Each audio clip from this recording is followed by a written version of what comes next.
কবি কাজী নজরুল ইসলাম তখন খুব ব্যস্ত। নিয়মিত গ্রামোফোন কোম্পানির রিহার্সেল রুমে আসেন, গান লেখেন, সুর করেন, গান শিখিয়ে দেন। তার বেশিরভাগ গান গাইছেন কে মল্লিক। একদিন এই কে মল্লিকের কাছে এক লোক এলো। লোকটির নাম প্রফেসর জি দাস। এসে ধরল মল্লিককে। সে গান গাইতে চায়। গান গাইতে হলে তো পরীক্ষা দিতে হবে কোম্পানিতে। পরীক্ষা নেওয়া হলো, ফলাফল একেবারে অচল। গান নেওয়া হবে না শুনে ওখানেই হাওমাও করে কেঁদে উঠলেন বেচারা প্রফেসর। কে মল্লিক যতই সান্ত্বনা দেন, বেচারা ততই কাঁদেন। আওয়াজ শুনে এলেন কোম্পানির বড়বাবু।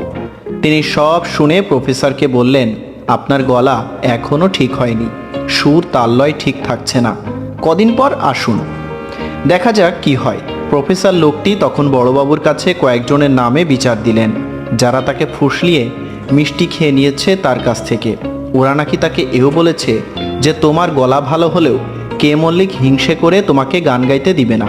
বড়বাবু বুঝলেন যে বেচারা খুব সরল মানুষ, তাকে যেভাবে বোঝানো হয়েছে সে বুঝেছে।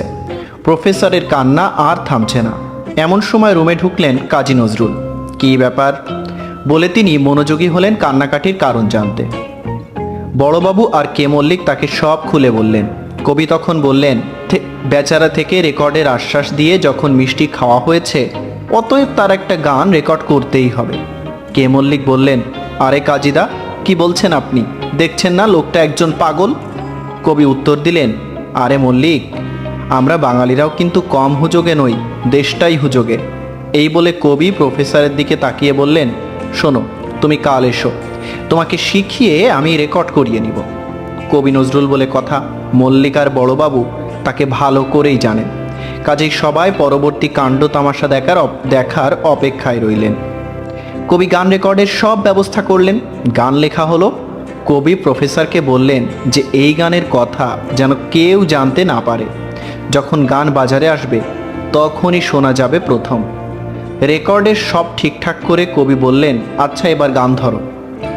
কলা গাড়ি যায় ভসড় ভসড়, ছেঁচড়া গাড়ি যায় খচং খচ, ইচিং বিচিং জামাই চিচিং, কুলকুচি দেয় করে ফচ। অদ্ভুত এমন গান শুনে উপস্থিত বাকি দুজন ওখানেই হাসতে লাগলেন।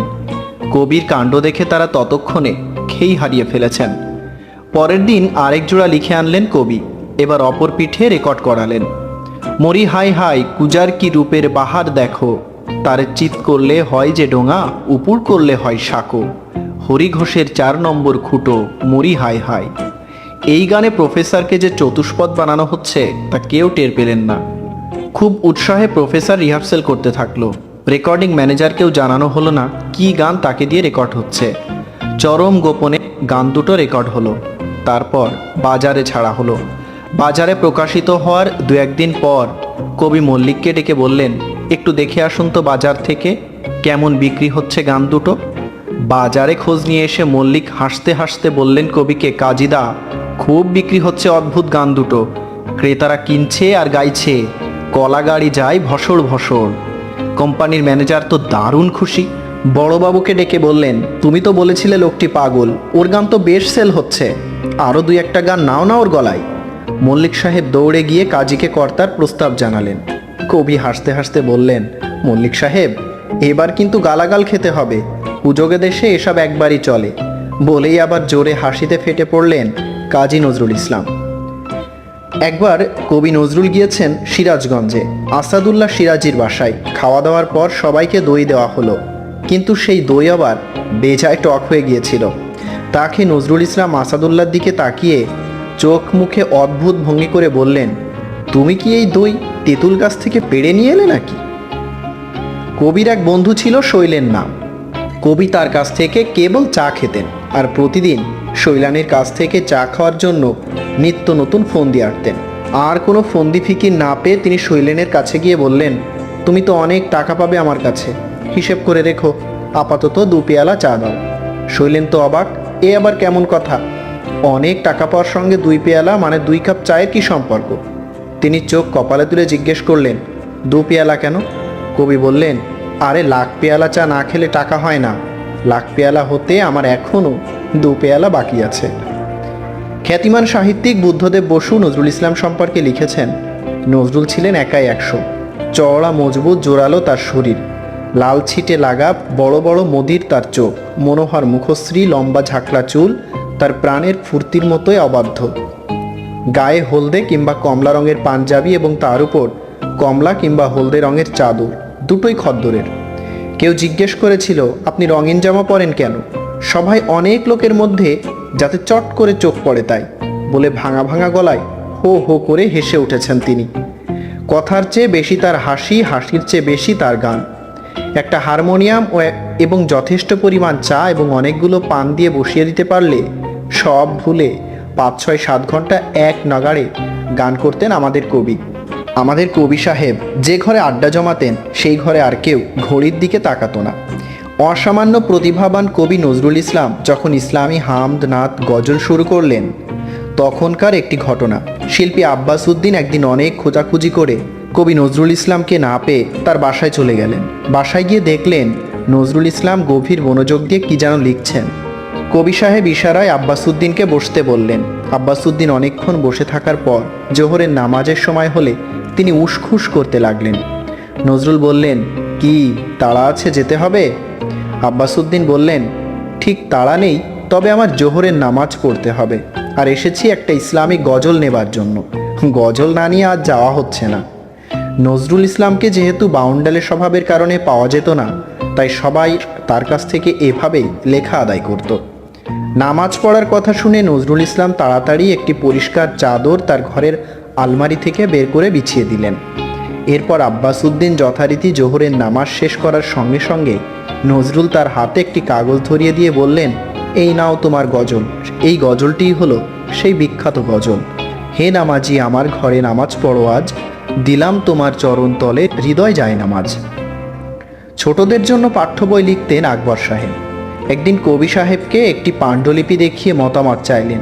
পুরো পাণ্ডুলিপি পড়ে নজরুল ইসলাম বললেন, আপনার পাণ্ডুলিপির ছড়াগুলো ছোটদের উপযোগী হয়নি, যদি বলেন তো আমি একটা ছড়া লিখে দিতে পারি। সঙ্গে সঙ্গে তিনি অনুরোধ করলেন নজরুলকে একটি ছড়া লিখে দেওয়ার জন্য। নজরুলও দুখিলি পান মুখে পুরে লিখলেন সেই বিখ্যাত লিচুচোর, বাবুদের তাল পুকুরে, হাবুদের ডাল কুকুরে, সে কি ব্যাস করলো তারা, বলি থাম একটু দাঁড়া। পুতুলের মতো ফুটফুটে সুন্দর মেয়ে অঞ্জলি।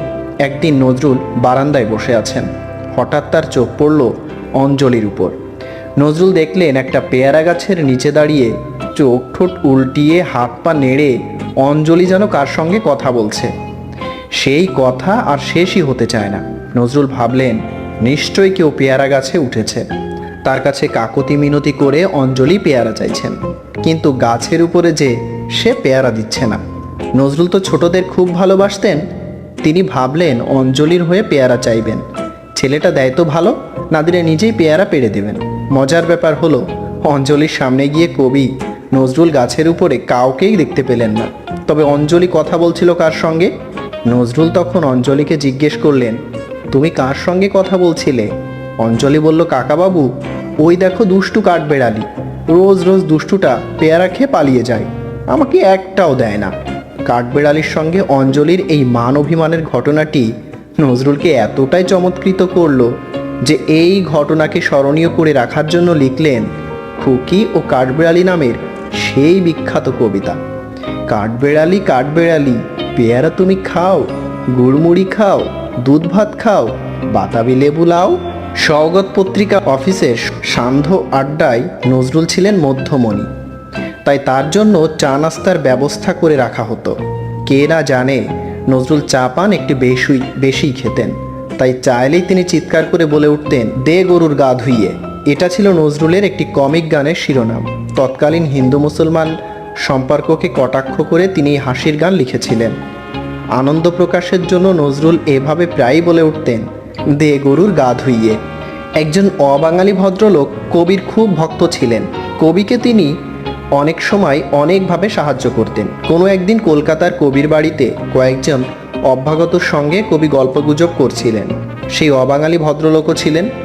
একসময় তার সঙ্গে কবির হিন্দি বনাম বাংলা নিয়েও তুলনামূলক আলোচনা হচ্ছিল। ভদ্রলোকটি হিন্দি ভাষার জন্য ওকালতি করছিলেন। কবি হাসতে হাসতে বললেন, যাও যাও, তোমাদের হিন্দি ভাষা তো কুকুর বেড়ালের ভাষা। শুনে ভদ্রলোকটি একটু ক্ষুণ্ণ হয়ে বলে উঠলেন, কেউ? অমনি কবি বলে উঠলেন, ওই দেখো কুকুরের ডাক ডাকলে। ভদ্রলোকটি কবির কথায় রাগ না করে হেসে বললেন, হুয়া হুয়া। কবি বললেন, ওই দেখো শেয়ালের ডাক ডাকলে, আমি ঠিক বলিনি? উপস্থিত সকলেই এই রসালাপে হাসতে হাসতে লুটিয়ে পড়লেন। বস্তুত এটি ছিল কবির সাথে ওনার সম্পর্কের মজার উদাহরণ। আসলে তিনি কোনো ভাষাকে অপমান করেননি। সুফিয়া কামাল কাজী নজরুল ইসলামকে ডাকতেন দাদু বলে। কবি আবার প্রায়ই সুফিয়া কামালের বাড়ি যেতেন, যেখানে গানের আসর বসত। সেই আসরে সাহিত্য অনুরাগী অনেকেই আসতেন। এই সময় নজরুলের পেছনে গোয়েন্দা লাগে। সাহিত্য অনুরাগীদের সঙ্গে মিশে কয়েকজন গোয়েন্দাও আসতেন। একদিন এক ভদ্রলোকের মুখের উপর নজরুল কবিতা ওড়ালেন, তুমি টিকটিকি জানি ঠিক ঠিকই। কবিতার ধরন শুনে লোকটি মুখ লাল করে উঠে যেতেই কিশোরী সুফিয়া কামাল অবাক হয়ে বললেন, দাদু তুমি একে চিনলে কি করে? গায়ের গন্ধে বড় কুটুম যে, নজরুলের উত্তর। কবি নজরুল একবার ট্রেনে যাচ্ছিলেন। পাশে সমবয়সী এক ভদ্রলোক হঠাৎ তার উদ্দেশ্যে বললেন, এই শালা তোর কাছে দেয়াশলাই আছে? অপরিচিত এক লোকের মুখে এমন সম্ভাষণে কবি প্রথমে চমকে উঠলেন, তারপর বিরক্ত, কিন্তু পরক্ষণেই পরিস্থিতি সামলে নিয়ে হেসে পকেট থেকে দেয়াশলাইয়ের বাক্সটা তার মুখের উপর ছুড়ে দিয়ে বললেন, লে বে শালা। ইটের বদলে পাটকেল খেয়ে অপরিচিত ভদ্রলোক হো হো করে হেসে উঠে বললেন, পরিচয়ের একটু পরেই আমরা এই সম্ভাষণেই পৌঁছাতাম, তাই অনেক ভেবে ওখান থেকেই শুরু করেছি। কি ঠিক করিনি? অতিরিক্ত কথা বলা ব্যক্তিদের কাজী নজরুল ইসলাম একদম পছন্দ করতেন না। সময় ভেদে তাদের এমন অপমান করতেন যে তারা সারা জীবনে শিক্ষা পেয়ে যেতেন। গ্রামোফোন কোম্পানির সঙ্গে নজরুলের যেহেতু সদ্ভাব ছিল, তাই যে কোনো প্রয়োজনে কোম্পানির লোকেরা নজরুলের সাহায্য পেতেন। একবার গ্রামোফোন কোম্পানিতে রেকর্ডে গান দিতে এক ব্যক্তি এলে তাকে নজরুলের কাছে পাঠানো হয় তার গানের দৌড় পরীক্ষা করার জন্য। লোকটি হারমোনিয়াম নিয়ে কবির সামনে বসলেন, কিন্তু গান শুরু না করে তিনি কার কাছে গান শিখেছেন, কবে তার গান শুনে কে প্রশংসা করেছে, তিনি কতখানি পাণ্ডিত্যের অধিকারী ইত্যাদি বকবক করেই যাচ্ছিলেন। নজরুল তখন বিরক্ত হয়ে বললেন, আপনি তো দেখছি একটি জানোয়ার লোক। ভদ্রলোক নজরুলের কথায় বেশ উত্তেজিত হলেন। নজরুল বললেন, না না, অন্য কিছু মনে করবেন না, দেখলাম আপনি অনেক কিছুই জানেন, তাই আপনার সম্বন্ধে জানোয়ার শব্দটি প্রয়োগ করেছি। লোকটি হা করে বসে রইলেন। পাড়ায় নতুন জামাই এসেছে। নজরুল বন্ধুদের নিয়ে ফোন দিয়ে আটলেন জামাইয়ের কাছ থেকে টাকা খসাতে হবে। তিনি জামাইকে গিয়ে বললেন, নতুন জামাইদের দরমা পীরের দরগায় যেতে হয়, চলুন, নইলে অকল্যাণ হবে। নজরুলের বুদ্ধিতে একটা পোড়া বাড়ির মধ্যে দরমাঘর আগে থেকেই লাল কাপড়ে ঢেকে রাখা হলো। জামাই সেখানে গিয়ে সালাম করে নগদ সালামি দিলেন, অথচ দরমা মানে হলো হাঁস মুরগির ঘর। যাই হোক, এবার বন্ধুরা মিছিল করে জামাইয়ের শ্বশুর বাড়ি এসে উপস্থিত হলো। গেটে দাঁড়িয়ে নজরুল ছড়া কাটতে লাগলেন, মাসি গো মাসি, তোমার জামাইয়ের দেখো হাসি, দরমা পীরে সালাম দেওয়ালাম, খাওয়াও মোদের খাসি।